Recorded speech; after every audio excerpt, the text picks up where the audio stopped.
नमस्कार नौजवान साथियों, मैं मोनू चौधरी ज्योग्राफी की इस ऑनलाइन जर्नी में आपका हार्दिक स्वागत करता हूं।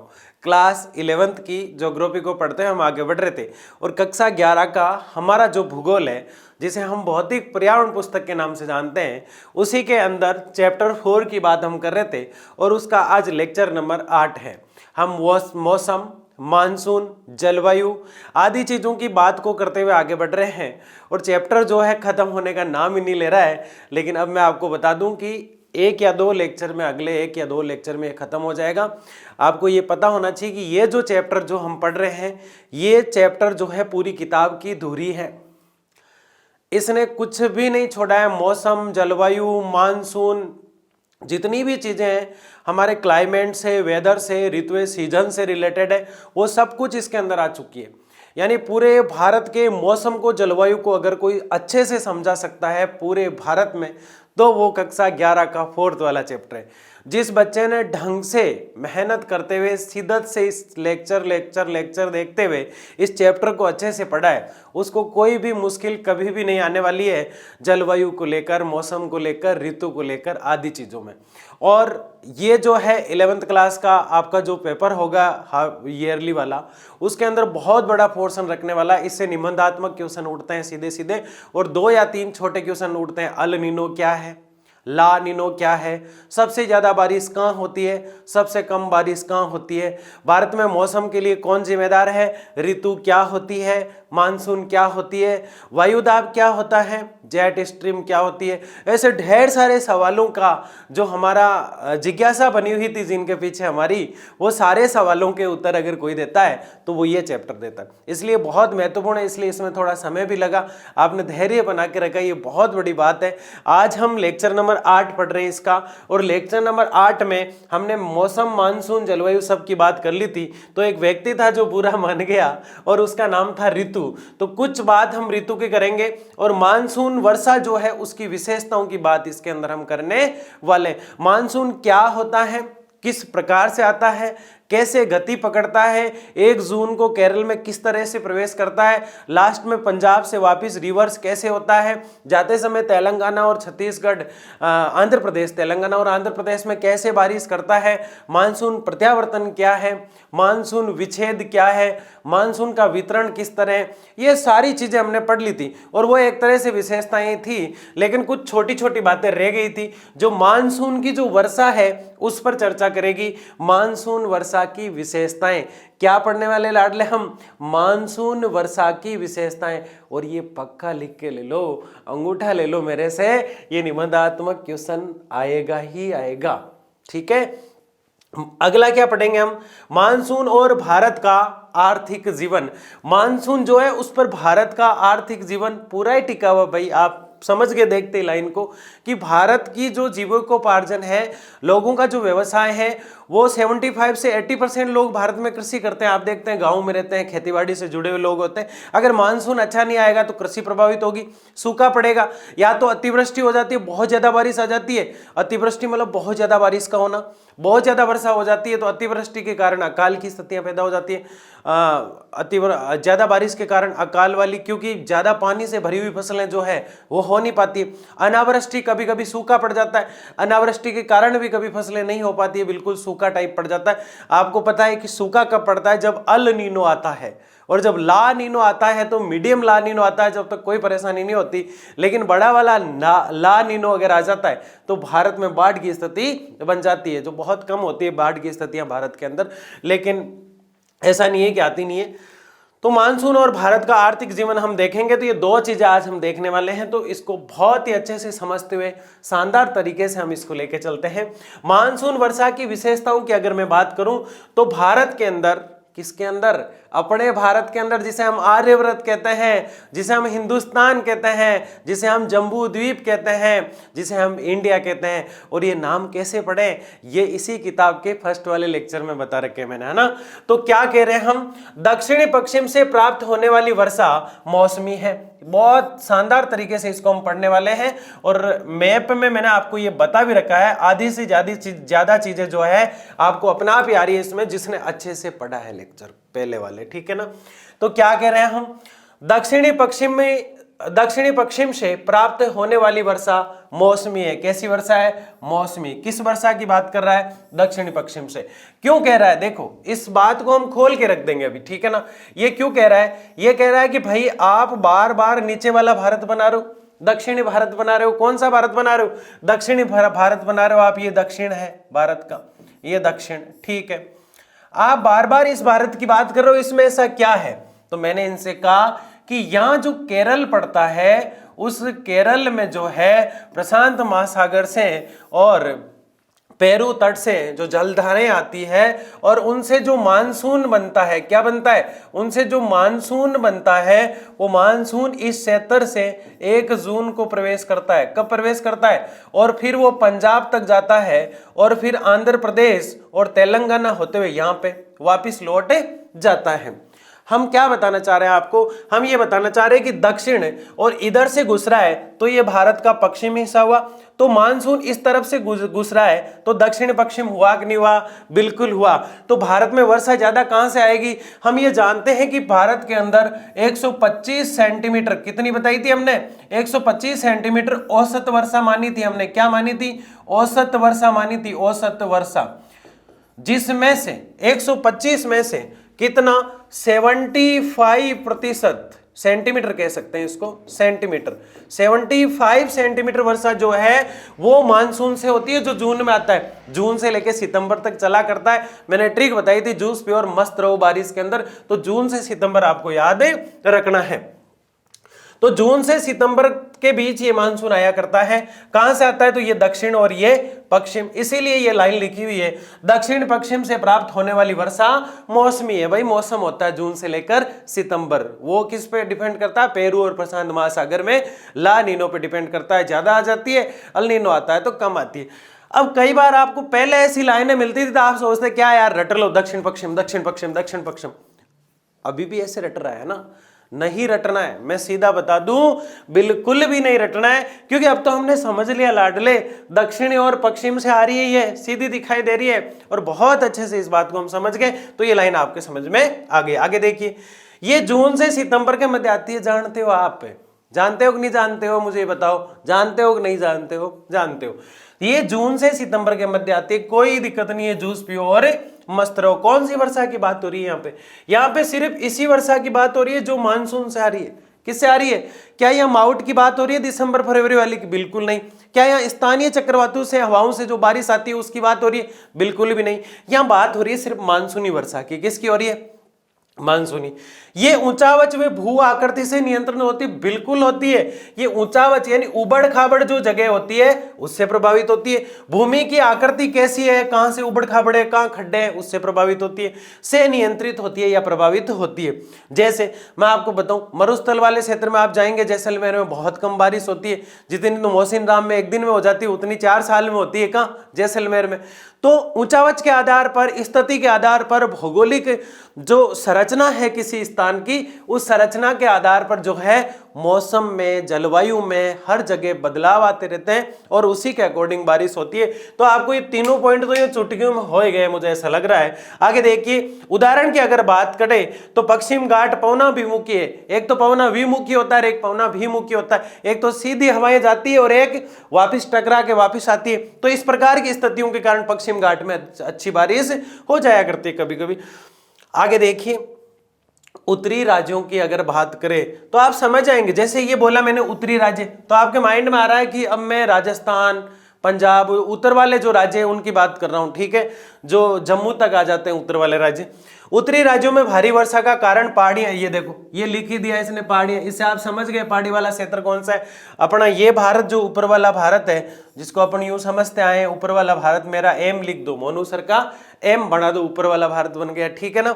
तो क्या है, उत्तरी राज्यों में भारी वर्षा का कारण पहाड़ियां हैं। क्यों? क्योंकि हवाओं को आगे नहीं जाने जाती। अब आप कहेंगे हवा का पानी से क्या रिलेशन है सर, क्या आप भी मजे लेते रहते हो? अरे मजे नहीं ले रहे, हवा के साथ वाष्प होती है, जल होता है और उसी से बारिश होती है। तो हवा आगे नहीं गई तो वो हवा टकरा के उसी स्थान पर बारिश कर देती है। अब जहाँ पहले से ही बर्फ है, जहाँ पहले से ही पानी है, वहाँ और ज्यादा बारिश हो रही है। अब जैसलमेर में, राजस्थान में हम कहाँ से क्या लाए, पहाड़ियाँ कहाँ से लाए जिससे हमारे ज्यादा बारिश होती है, ठीक है। हो पाए मतलब होती ही नहीं है ना। ठीक है। समुद्र से दूरी के साथ साथ मानसून वर्षा घटती है। जैसे बंबई है, वहां बहुत रोज ही बारिश होती रहती है क्योंकि समुद्र के पास में।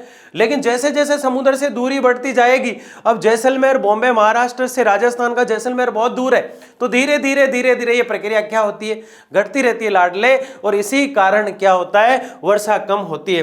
भारत में दक्षिण पश्चिम मानसून से ज्यादा बारिश होती है। ये दक्षिण पश्चिम, ये दक्षिण और ये पश्चिम, इससे ज्यादा बारिश होती है। कितनी? 75 सेंटीमीटर औसत बारिश इससे होती है। बाकी सब उस चटर बटर से होती है जो हमने पढ़े हैं। तो ये पॉइंट, ये मानसून वर्षा की विशेषताएं, और इसे अंगुलियों पे कर लो क्योंकि आने वाली है और आपको ये बहुत अच्छे से समझ में आ गई। मेरे हिसाब से इसे रिपीट करने की बिल्कुल भी जरूरत नहीं है। आगे बढ़े। एक नजर एक झलक बस तेरी चाहिए, ताकि हम समझ आए कि दूरी के हिसाब से वर्षा कैसे घटती जाती है ना। हम तो डूबे जो डूबे सनम, तुम्हें भी ले डूबे। यानी कि जैसे जैसे दूरी बढ़ती जाएगी, पास वाले एरिया जैसे जैसे बढ़ते जाएंगे, वैसे वैसे वर्षा क्या होती जाएगी, कम होती जाएगी। इसीलिए कहा गया हम तो डूबे जो डूबे सनम, तुम्हें भी ले डूबे। क्या बात है। यहाँ पे एक नजर डालते हैं हम और देखते हैं कोलकाता में जो बारिश है 119 सेंटीमीटर औसत मानी गई है, जबकि उससे थोड़ा आगे चले पटना की तरफ 105 सेंटीमीटर ही है। इलाहाबाद चले हम 76 सेंटीमीटर ही है। और दिल्ली हम गए तो केजरीवाल जी ने मफलर वफलर लगा रखा। बोले रे बावड़े, क्या करता रहता है पागल आदमी, 56 सेंटीमीटर बारिश हो रही है, वहां तूने गमछा हमछा डाल रखा है। गमछा जार तो हम करक रेखा याद करते हैं, उससे तो करते हैं कि नहीं करते। वो केजरीवाल का ही गमछा है जिससे हम क्या याद करते हैं, करक रेखा याद करते हैं। अच्छे व्यक्ति है वैसे केजरीवाल जी, है ना। 56 सेंटीमीटर जो है दिल्ली में बारिश का औसत माना गया, जबकि 119 सेंटीमीटर कहां माना गया, कोलकाता पश्चिम बंगाल में। तो दूरी के हिसाब से बारिश जो है उसकी स्थिति, उसकी बरसने की जो क्षमता है वो धीरे धीरे धीरे धीरे घटती जाती है। जितना महासागर और समुद्र के पास में कोई एरिया होगा, जैसे बेचारे बॉम्बे वाले, मैंने पहले ही बताया आपको, कभी गर्मी देख ही नहीं पाते। एक तरह से गर्मी तो वहाँ होती है, सर्दी का मौसम नहीं देख पाते। एक तो ये कारण है, दूसरा हमेशा जो है बारिश का मौसम बना रहता है। 70% में बारिश होती रहती है अलग अलग समय में, ठीक है ना। तो ये जो चीजें आपको याद रख लेना है। ऐसा डायग्राम बनाना, किताब में एक ही लाइन में इसको लिख रखा है, आपको ऐसा बना के आ रहा है, इसको और अच्छा बना सकते हो आप यूं करके, ठीक है। आगे बढ़े। कोई बड़ी बात नहीं थी, छोटी छोटी बातें। अब आप ये तो समझिए, अब लेक्चर जो आने वाले एक दो और ये बिल्कुल सिंपल है ये चुटकियों में। अब अल नीलो वायुदाब जेट स्ट्रीम ऐसा कुछ भी नहीं है, सिंपल चीजें जो आपको आती है। लेकिन किस तरह से शब्द जो है लिखने का, लाइन का तरीका जो है वो आपको गुमराह कर सकता है, इसीलिए इसको लेके हम चल रहे हैं। वर्षा ऋतु में मानसून का रुककर पुनः वर्षा विच्छेद कहलाता है। आप जानते हैं मानसून जब बारिश होती है जून के अंदर शुरू हुई, 1 जून से 12-13 कोलकाता तक मानसून चला गया 12-13 तारीख को जून में। लेकिन एकदम से देखा हमने कि 5 दिन के लिए बारिश रुकी। इसका मतलब ये नहीं है कि मानसून प्रत्यावर्तन हो गया। प्रत्यावर्तन मतलब चला गया, अक्टूबर में जाता है वो सितंबर में जाता है, अक्टूबर में पूरा चला जाता है। इसका मतलब ये है कि मानसून विच्छेद हुआ है, कुछ समय के लिए उसने रेस्ट किया है। वो बोले मैं रुकूंगा थोड़ी देर, है ना, तुम लोग इतने परेशान हो गए इसलिए 5 दिन में रुक जाता हूं। वो मानसून विच्छेद होता है। क्या होता है, उसे वर्षा विच्छेद कह दो। विच्छेद मतलब बीच में छेद आ गया, 4 महीने के अंदर थोड़ा सा रुक गया तो बीच में गैप आ गया, तो छेद के नाम से उसको डिफाइन किया गया है। ग्रीष्मकालीन वर्षा मूसलाधार होती, कोई दिक्कत नहीं है। जून में तो मूसलाधार होनी है, वो तो हम देखना ही चाहते हैं कि कितनी शानदार बारिश होती है जून की, है ना। मूसलाधार मतलब तेज खड़खड़ाहट करती बारिश होती है ना। ग्रीष्मकालीन वर्षा में मिट्टी अपरदन ज्यादा होता है, इसमें भी कोई दिक्कत नहीं है। ये सारे पॉइंट एक दूसरे से जुड़े हैं। समुद्र से दूरी बढ़ती जाएगी, वर्षा घटती जाएगी। वर्षा जब जून से सितंबर हो रही है, बीच में गैप आ रहा है, वर्षा विच्छेद है। मानसून जब लौट रहा है सितंबर के लास्ट वीक और अक्टूबर के लास्ट तक पूरा लौट जाता है, उसको मानसून प्रत्यावर्तन कहते हैं। भारत में किस तरह से मानसून का वर्षा का वितरण है, उसको वर्षा वितरण कहा जाता है। कहाँ कितनी होती है, मौसिन राम में सबसे ज्यादा होती है, लेह लद्दाख में सबसे कम होती है, किस स्थान पर कितनी है। हमने देखा पश्चिम घाट में 200 सेंटीमीटर से ऊपर होती है हमेशा। तो ये चीजें क्या है, वर्षा का वितरण है। लेकिन वर्षा की अगर मानसून की विशेषता करें तो गर्मी के अंदर जो वर्षा होगी उससे मिट्टी का अपरदन ज्यादा होगा। अगर बारिश खुद मूसलाधार हो रही है, अब मैं कहूं कि एक तो मैं 1 गिलास पानी डोलता हूं, यहाँ पे उड़ेल दिया मैंने 1 गिलास पानी, 1 गिलास पानी से कितनी मिट्टी जा पाएगी, एक में पूरा ही जो है, पूरी जो मटकी होती है पानी की वो पूरी उड़ेल देता हूं तो ज्यादा जाएगा। तो बाकी दिसंबर और फरवरी में जो माउट की सर्दियों में वर्षा होती है वो कम आती है, तो उससे मिट्टी ज्यादा कम, वो बारिश कम होती है तो मिट्टी जो है कम साथ जा पाएगी। और जून के अंदर मूसलाधार और ज्यादा बारिश होगी तो मिट्टी ज्यादा जाएगी, और मिट्टी का पानी के साथ जाना ही मिट्टी का अपरदन कहलाता है। क्या कहलाता है? मिट्टी का अपरदन क्या होता है? पानी का, मिट्टी जो है उसका पानी के साथ चला जाना ही, वो कभी कभी जलोढ़ बन जाया करती है, वो यही मिट्टी होती है अपरदन वाली। ठीक है, ये अच्छी बात नहीं है अपरदन होना। आगे देखिए, कृषि प्रधान देश भारत में वर्षा का अत्यधिक महत्व है। भाई हमने तो कहा 70-80% लोग तो हमारे यहाँ खेतीबाड़ी करते हैं, इसलिए हमारे कृषि जो है, कृषक जो है, उनको कृषि के अंदर सबसे ज्यादा क्या चाहिए? बारिश चाहिए। अब आप कहेंगे नहीं, बीड़ी भी चाहिए उनको जो है चाय भी चाहिए, कॉफी भी चाहिए। कॉफी तो किसान बेचारा बहुत कम पीता है, चाय और बीड़ी किसान की पहली आवश्यकता होती है। चिलम जानते हैं आप? चिलम, आप में से चिलम कौन कौन जानता है? इस तरह से पी जाती है। जो चिलम जो होती है ना, वो हर किसान के पास मिल जाती है, तंबाकू वगैरह। अब आप, ये गलत चीज है, आप पीते हो तो नहीं पीना है तंबाकू, चिलम वगैरह, लेकिन वो पूरी रात रात भर जगा करते हैं, खेतीबाड़ी क्या करते हैं, तो उनकी हैबिट बनी हुई है पीढ़ी दर पीढ़ी। अब आप उस पीढ़ी में आ रहे हैं कृषक फैमिली से, तो इस प्रथा को बंद करना है। चिल्लम वाली को हुक्का गुडू डुडू की आवाज करता है, ठीक है ना। तो ये चीजें जो है खेतीबाड़ी करने वाले जो लोग हैं, उनका जो व्यवसाय है वो पूरा वर्षा पर टिका रहता है। ये तो हम यूं ही बात कर रहे हैं कि वो इस तरह से रहते हैं। खेतीबाड़ी वालों का जो जीवन है वो वाकई बहुत दुविधा भरा है, बहुत दिक्कतों का सामना करना पड़ता है। कभी कभी तो ऐसा होता है कि लाइट पूरे दिन नहीं आती, शाम को लाइट आती है। ठंड की रातें जब हुआ करती है दिसंबर में, शाम को लाइट आई और फिर वो अपनी पाणत जो है, अपनी कृषि जो है उसको करना शुरू करता है, और सुबह तक जो है पानी डालता रहता है खेतों में।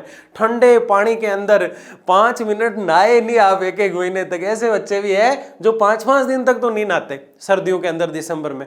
लेकिन वो जो किसान है वो ठंडे पानी के अंदर घुटनों तक पानी आया हुआ है, हाथ यहां तक गीले हो रखे हैं, उस ठंडे पानी के अंदर खेतीबाड़ी करता रहता है। तो आप सोचो भारतीय किसान की क्या हालत है। दैट्स ए इंडियन फार्मर बहुत परेशानियों का सामना करना पड़ता है। और जून से सितंबर में बारिश होती है जब उसको ठीक लगता है।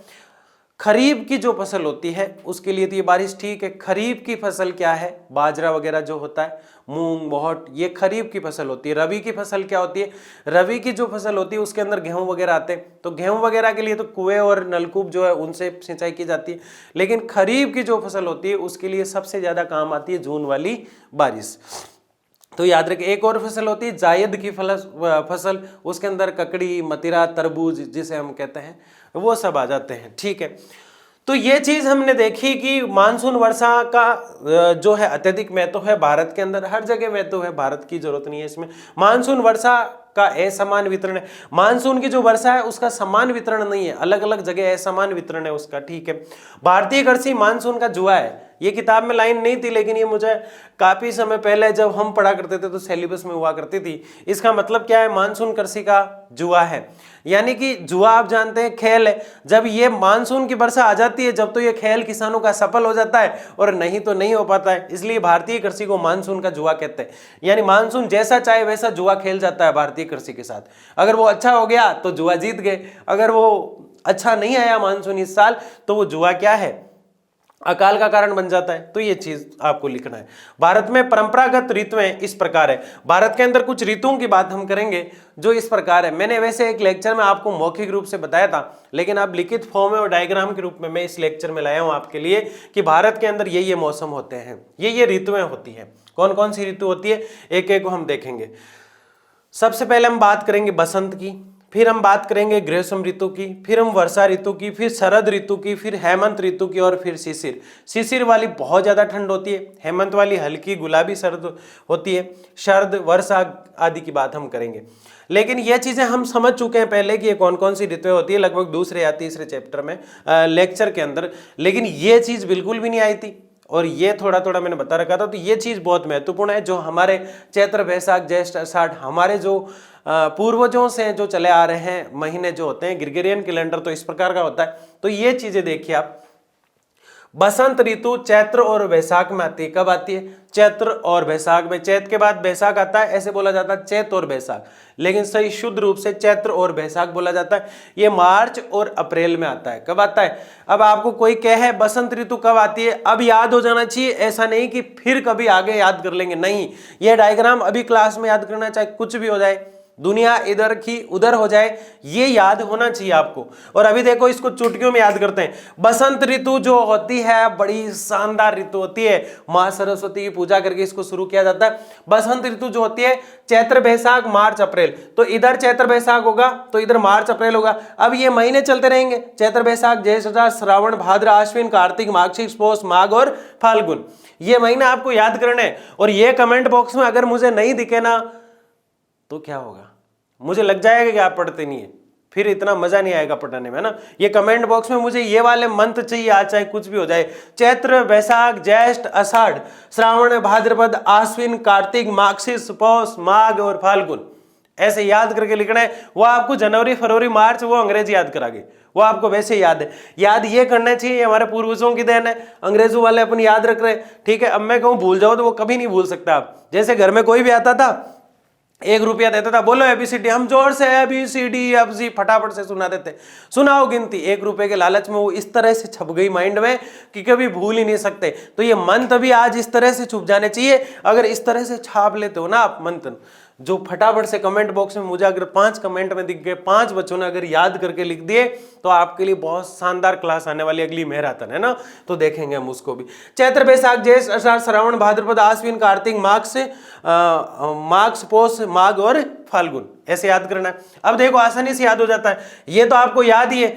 ऋतु बसंत गर्मी वर्षा सर्दी हेमंत और शिशिर ठिठुरने वाली जो सर्दी होती है ये होती है, ये महीना आपको याद हो गए। समय मार्च से अप्रैल के बीच ये आती है, मई से जून तक ये आती है, जुलाई से अगस्त ये आती है। अगर मैं इनसे कहूं कि वर्षा वाला समय कौन सा है तो आपको पता है जून में, ठीक है। फिर ये लौटता इस समय, इसका मतलब ये नहीं कि सर्दी आ गई सर तो वर्षा तो खत्म हो गई बीच में, ये क्या डाल रहे हो आप, कुछ नहीं, ये महीने इधर उधर हो जाते हैं। लेकिन आपको याद ऐसे ही करना है, मार्च अप्रैल में कौन सा समय रहता है भारत में बसंत ऋतु, तो वो हिंदू महीने कौन से होते हैं या भारतीय महीने कौन से होते हैं, चैत बैसाख। फिर मई जून में गर्मी रहती है, जुलाई अगस्त में वर्षा रहती है, सितंबर अक्टूबर में शरद रहती है, नवंबर दिसंबर में हेमंत रहती है, जनवरी फरवरी में शिशिर रहती है। अब कईयों को इसके अर्थ पता नहीं है तो वो लेक्चर 2 या 3 को देखे, उसमें मैंने अर्थ वगैरह बता रखे हैं। अब मैं आगे बढ़ूं, इजाजत लूं आपकी, है ना, आगे बढ़ते हैं, ये समझ में आ गया आपको, ठीक है। आगे देखिए, मानसून और भारत का आर्थिक जीवन। मानसून जो है उसके साथ भारत का जो आर्थिक जीवन है वो कैसा है, ये चर्चा हम करने वाले हैं। मानसून वह धुरी है जिस पर समस्त भारत का जीवन चक्कर घूमता है, यानी मानसून वह धुरी है, यानी वो चक्कर है जिसमें समस्त जीवन मानव का घूमता है। भारत की 64% जनता भरण पोषण के लिए खेती पर निर्भर है। किस पर निर्भर है? खेती पर। अब देखो मैं कह रहा हूं आपके भारत के अंदर 1 जून को जब मानसून आता है उस समय कई लोगों की जो है आज जग जाती है, क्योंकि मानसून पर ही भारत की खेती है। क्योंकि हमने पढ़ा भारतीय खेती जो है, भारतीय कृषि मानसून का जुआ है, ये हमने देखा। अब इसी से पूरे जितने भी मानव है उनका जीवन गुमा करता है, पूरे मानव का जीवन इसी पे टिका हुआ है। क्योंकि भारत के अंदर 64% जनता भरण पोषण के लिए खेती पर निर्भर है। बहुत ज्यादा प्रतिशत है, यहाँ तो बहुत कम दिखाया गया है। तो भारतीय जो कृषि है वो वास्तव में अगर हम देखें तो मानसून पर निर्भर है पूरी तरह से। मानसून जो है उस पर खेती, मानव 64% क्या करता है, जनता का भरण पोषण कृषि पर निर्भर है, जो मुख्यतः दक्षिण पश्चिम मानसून पर निर्भर है। ये बार बार आपको बात बताने वाली है ही नहीं, क्योंकि आपको नाम आते ही समझ आना चाहिए, दक्षिण और ये पश्चिम, और मानसून इधर से केरल में प्रवेश करता है, ठीक है। हिमालय प्रदेशों के अतिरिक्त शेष भारत में वर्ष भर यथेष्ट गर्मी रहती है। हिमालय की अगर बात छोड़ दिया जाए तो भारत में लगभग 7-8 महीने तक गर्मी को देखने को मिलता है। भारत के अंदर सर्दी आती कितनी है, मतलब पूरे राज्यों की बात नहीं कर रहा हूँ, कुछ राज्यों में तो सर्दी देखने को सिर्फ नवंबर के फर्स्ट या सेकेंड वीक से लेके दिसंबर जनवरी 20-25 तक देखने को मिलती है। यानी 2-3 महीने जो है, 8 मैं तो कहूँ 8-9 महीने जो है, मैं तो यहाँ तक बता रहा हूँ आपको कि 8-9 महीने भारत में गर्मी देखने को मिलती है। लेकिन हिमालय प्रदेशों में क्या है, बर्फ है तो ठंड है, इसमें कोई बड़ी बात ही नहीं है, ठीक है।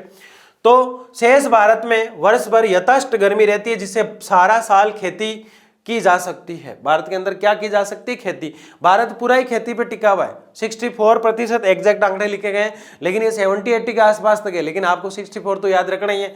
भारत के अंदर कृषि की जाती है, भारतीय कृषि मानसून का जुआ है। पूरी जीवन रोजी रोटी जीविकोपार्जन जो मानव की है वो कृषि पर टिकी हुई है। ये चीजें आपको याद रखना है। आगे देखिए, मानसून जलवायु की क्षेत्रीय विभिन्नता, नाना प्रकार की फसलों को उगाने में सहायक है।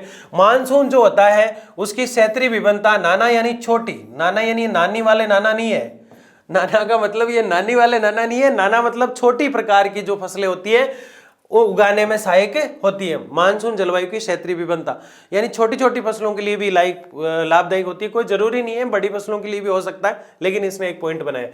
वर्षा की परिवर्तनीयता देश के कुछ भागों में सूखा अथवा बाढ़ का कारण बनती है। अब देखो आप, दो एग्जाम्पल हम हमेशा लेते हैं। मौसिन राम जो है वो बहुत ज्यादा बारिश होती है, मौसिन राम, तो यहाँ क्या होगा, बाढ़ की स्थितियां बन जाएगी मौसिन राम में, और ये सबसे ज्यादा वर्षा वाला स्थान है भारत के अंदर। और अगर हम लेह लद्दाख की बात करें, लेह स्थान की, तो यहाँ कम वर्षा होती है, तो यहाँ सूखा पड़ जाएगा। सूखा मतलब क्या होता है, अकाल, अकाल पड़ जाता है, ठीक है। और दूसरा क्या है, बाढ़ जो है वो नुकसान कर देती है, आपको वैसे ही पता है बाढ़ का, ठीक है। तो अतिवृष्टि एक तरह से, बाढ़ क्या है, अतिवृष्टि, ज्यादा बारिश का हो जाना, अतिवृष्टि कहा जाता है इसको, ज्यादा बारिश का होना। और ये जो है अनावृष्टि है, अनावृष्टि, ठीक है। ये चीजें हम पढ़ चुके। भारत में कृषि की समृद्धि वर्षा के सही समय पर आने तथा उसके पर्याप्त वितरित होने पर निर्भर करती है।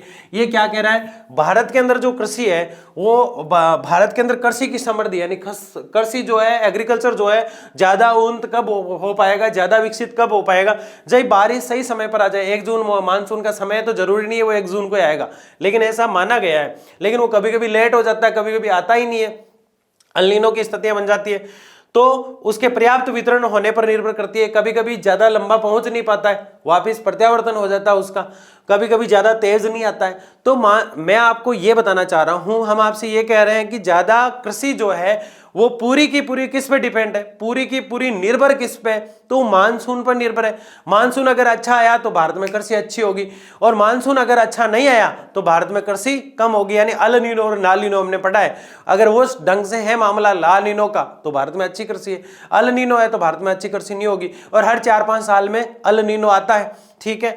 तो ये चीजें जो है, कृषि पूरी ही किस पर डिपेंड है, मानसून पर, इसलिए भारतीय कृषि मानसून का जुआ कहलाती है। हमने देखा इस चीज को, वर्षा नहीं होती तो कृषि पर इसका बुरा प्रभाव पड़ता है। अब ये सीधी सी बात है, अगर बारिश ही नहीं होगी तो असर पड़ेगा कि नहीं पड़ेगा, बिल्कुल पड़ेगा।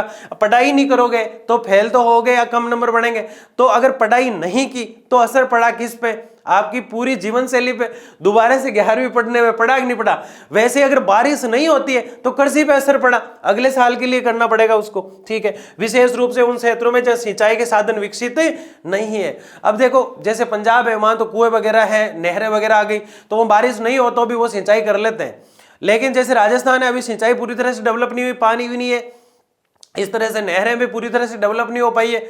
नहर क्या है, किसी नदी आसपास से, किसी राज्य से नदी जा रही है तो वहां से बांध बना के नहर निकाली जाती है, उससे सिंचाई की जाती है। तो ऐसा राजस्थान जैसे क्षेत्रों में बहुत कम हो रहा है, तो यहाँ सूखे की स्थिति रहती है और कृषि नहीं हो पाती है, ठीक है। आगे देखिए, और क्या है, मानसून का अचानक पर स्फोट देश के व्यापक क्षेत्रों में मृदा अपरदन की समस्या उत्पन्न कर देता है। मानसून का अचानक पर स्फोट, ये विस्फोट है भाई, पर स्फोट इसको लिखा है ताकि सुंदर दिखे थोड़ा, देश के व्यापक क्षेत्रों में मृदा अपरदन की समस्या पैदा कर देता है। मृदा अपरदन हमने कुछ देर पहले, मृदा मतलब मिट्टी, अपरदन मतलब मिट्टी का बहना, और वो अगर नदियों के साथ बह रही है तो क्या हो जाती है, जलोढ़ मिट्टी हो जाती है। तो मृदा अपरदन एक समस्या है भारत के लिए, उपजाऊ मिट्टी चली जाती है और वो किसी और स्थान पे जाके उपजाऊ बनाएगी, वहां तो नदी वैसे ही जा रही है, तो उनको तो जरूरत ही कहाँ है। सबसे बड़ी पहली आवश्यकता है भारत में पानी, दूसरी वहां की मिट्टी का अच्छा होना। कभी कभी पानी तो अच्छा बरस गया लेकिन वहां की उपजाऊ मिट्टी को ले गया, तो ये मिट्टी अपरदन कहलाता है। तो ये एक समस्या है भारत में। उत्तर भारत में यानी ऊपर वाले भारत में शीतोष्ण कटिबंध, शीत और उष्ण, गर्म और ठंडे वाले क्षेत्रों में चक्रवात द्वारा, तेज हवाओं द्वारा, ठीक है, होने वाली शीतकालीन ठंड में वर्षा रबी की फसलों के लिए अत्यंत लाभकारी सिद्ध होती है। यानी शीतोष्ण कटिबंध में उत्तरी भारत में जो शीतकालीन वर्षा होती है वो रबी की फसल के लिए बहुत महत्वपूर्ण होती है। जैसे रबी की फसल मैंने बताया आपको, रबी ज्यादा गेहूं खाता है तो गेहूं याद रखो आप। और खरीफ की फसल कैसे याद रखें, खरीफ की फसल बेचारे गरीब खाते हैं। खरीफ की फसल कौन खाता है, गरीब खाते हैं, और गरीब होता है, गरीब खाता है बाजरा। ऐसे याद रखना है, जरूरी नहीं है गरीब पिज्जा भी खा सकता है, कोई दिक्कत नहीं है ना। क्या कहा जाता है, मेरी एक लाइन को याद रखना, गरीब पैदा होना गुनाह नहीं है, गरीब मर जाओगे सबसे बड़ा गुनाह है। इसलिए गरीब पैदा हुए कोई दिक्कत नहीं है, लेकिन गरीब मर जाओगे ना, ये सबसे बड़ा गुनाह होगा। आप अपने माता पिता के ऋणी हैं और ये ऋण आपको चुकाना है। और वो कैसे चुकाना है, अच्छे परसेंटेज बना के, नौकरी लग के, सर्विस लग के, अच्छा नाम करके माता पिता का, हमें ये अपना नाम के साथ अपने माता पिता का नाम क्या करना है, रोशन करना है। क्या करना है, रोशन करना है। तो खरीफ की फसल कौन सी है, बाजरा, और रबी की फसल कौन सी है, गेहूं। लेकिन हम बात कर रहे हैं रबी की फसल की। ये शीतोष्ण कटिबंधीय फसल है, चक्रवातों द्वारा पैदा होती है और ये शीतकाल में अगर बारिश आ जाए तो बहुत अच्छी हो जाती है। मैंने बताया आपको बाजरा तो जो है जून में मानसून पे निर्भर है पूरा ही, इसके साथ मोट, गंवार, मूंग ये सब आते हैं।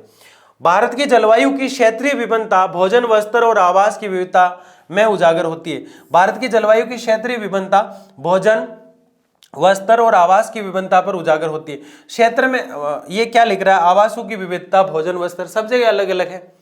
भारत में विविधता के साथ एकता है और एकता के साथ विविधता है ना, ये गलत हो जाता है, एकता के साथ विविधता है।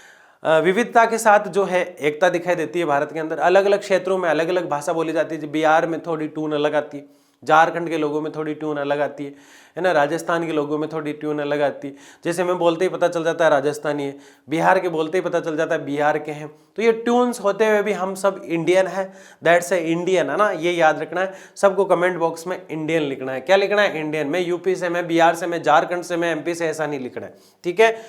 आवासों की विविधता में उजागर होती है, ठीक है, ये देखा हमने। आगे बढ़ते हैं। तो बहुत बहुत धन्यवाद आपका, आपने बहुत अच्छे से शानदार तरीके से इस लेक्चर को समझा और हमने ये जाना कि मानसून किस तरह से कैसे क्या करता है और किस तरह से बारिश होती है, ऋतुओं पर भी हमने इसमें चर्चा की।